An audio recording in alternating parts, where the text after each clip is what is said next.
Well, good evening, everybody, and welcome back to Notes from the Pastor Cave. You can see it's a little dark. We have twilight descending upon us.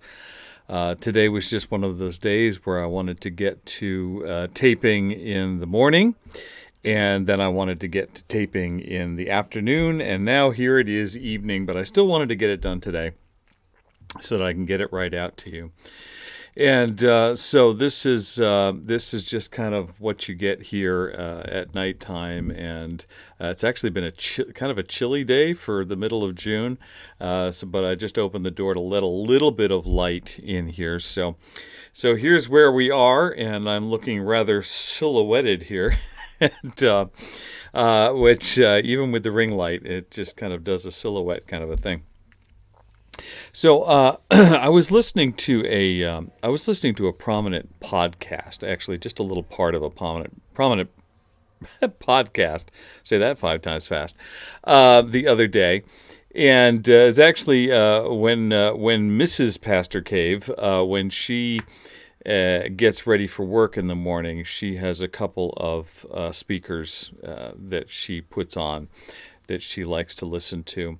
And this particular one, he was actually talking about Genesis, talking about Adam and Eve. And he mentioned that the first thing that happened after the first couple sinned, that the very first thing that happened, of course, they felt shame. But the very next thing that happened, and the thing that happened in their relationship with God, it is that they were unable from that point on to take personal responsibility for their choices. Okay, so they made this choice. They felt shame. God came into the picture to say hello for the evening. And all of a sudden, it's a moral responsibility free for all, right? It's her fault. No, the serpent made me. No, this, and so they had this inability to take responsibility. And as we've been going through the book of Exodus, it's probably as good a time as any to talk about it here in chapter 17. And we keep getting back to this subject of, complaining and whining and fussing and quarreling because it's right there in the scriptures. So we have to deal with it.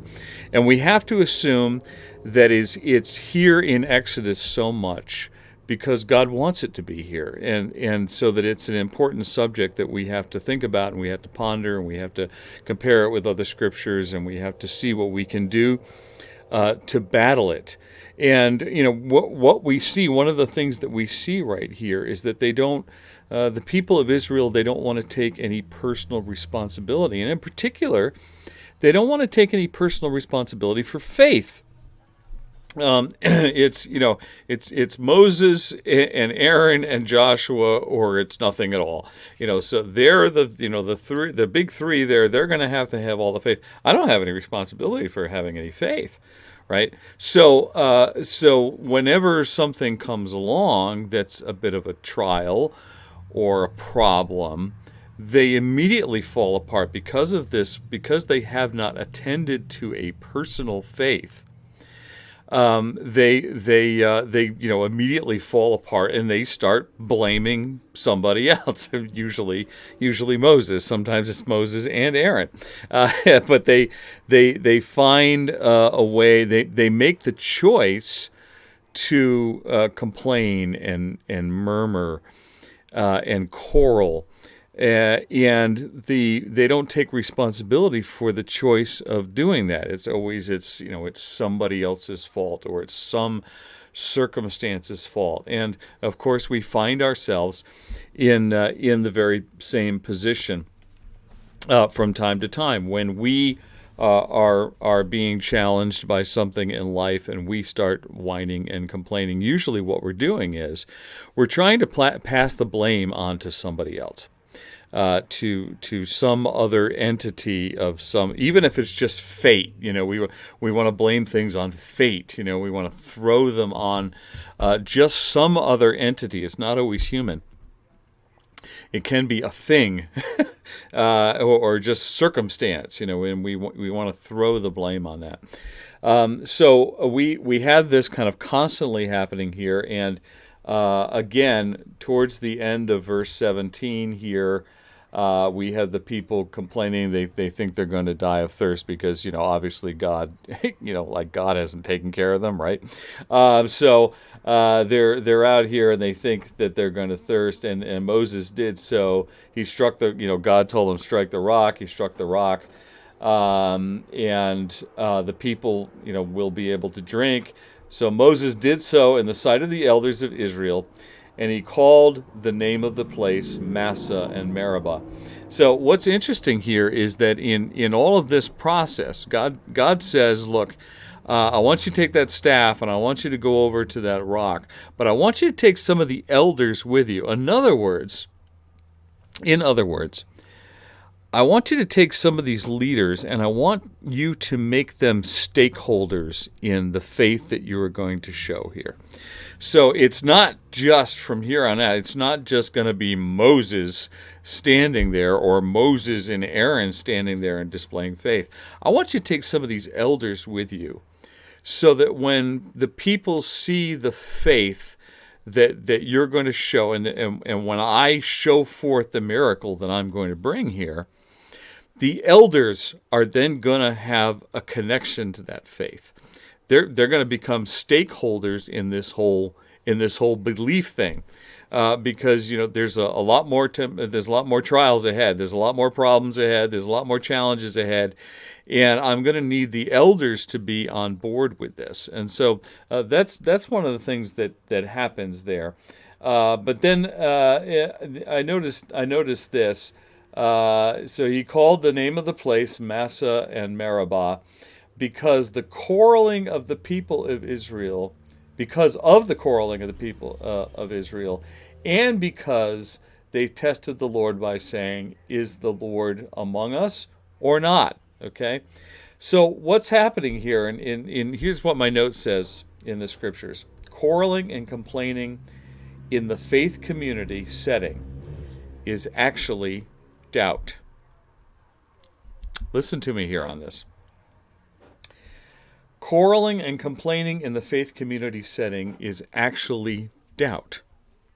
That's what we're seeing here. These people are doubting.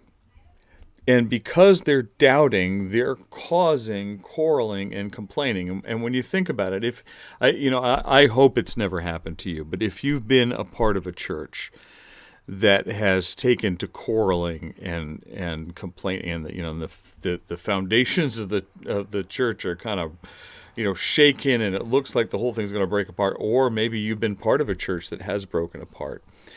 The real problem there is not the quarreling and the complaining. The real problem there is a lack of faith. What's happened is that somewhere along the way, whether it's considered a successful church or whether it's a struggling church, somebody or somebodies, a group of people, have lost faith that God is going to be able to do something in their midst for whatever reason. And sometimes the reason isn't that apparent, okay? But when people begin to doubt, then fear comes in. When people begin to fear, they begin to look at others, and they begin to, well, he did something wrong. No, I don't like the way he did this, and I don't like the way she does the music, and there's all these things that happen all of a sudden, but they really go back to a lack of faith. And so keep that in mind. I hope you're never in that situation at all, but if you ever are, keep that in mind. And when you think about it, and then we get into this section here where the Amalekites, they came and fought with Israel at Rephidim. And Moses said to Joshua, "Choose for us men and go out and fight with Amalek. Tomorrow I will stand on the top of the hill with the staff of God in my hand." And so Joshua did as Moses told him, and he fought with Amalek, while Moses Aaron and Hur went up to the top of the hill. So they're up on this rise above the battle. Whenever Moses held up his hand, Israel prevailed. Whenever he lowered his hand, Amalek prevailed. So you can see this battle going back and forth. But Moses' hands grew weary.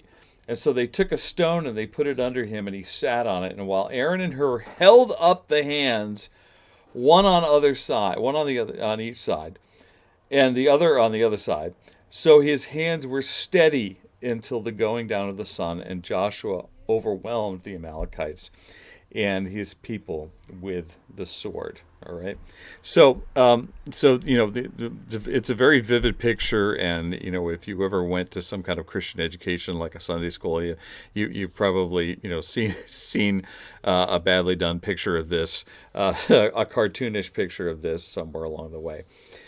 But when you think about it, here's Moses, right? He's one of the most prominent figures in all of the Old Testament. Okay, we have it's basically Abraham, Moses, and David. Okay, are the kind of the big three, right? They're kind of the big three of the Old Testament, and yet he is not able to accomplish his task without human help and companionship. Think about that. Moses, this is Moses. This is a big deal here. This is one of the big guys, okay? But this passage shows us, it proves to us that no matter who you are in the kingdom of God, you need to be surrounded by companionship. And you need to be surrounded by people who will work with you and help you. Moses has all the divine help that he needs, but right now he needs human help. He needs somebody to help keep his hands up in the air. So before you decide to go Lone Ranger and go off and do your old thing, because sometimes we get tired of having to deal with people around us all the time. We're like, I'm just going to do this Jesus thing on my own. And, I don't need church anymore, and I'm tired of my friend Bill over here. And don't do that. Stay connected to people, because sooner or later you will need their help, and sooner or later you will be able to be their help also, and you'll be there at an important time. All right, so that's it for today. Just a couple of quick things, kind of a mashup of things that had to come together before we get to chapter 18 next time. And I went to a party the other night, had some wonderful compliments on this YouTube channel, and very encouraging. And always remember to encourage one another, love one another, encourage one another. Okay, so as we always say, Vita brevis gloria aeterna. Life is short, glory is eternal. Have a wonderful evening.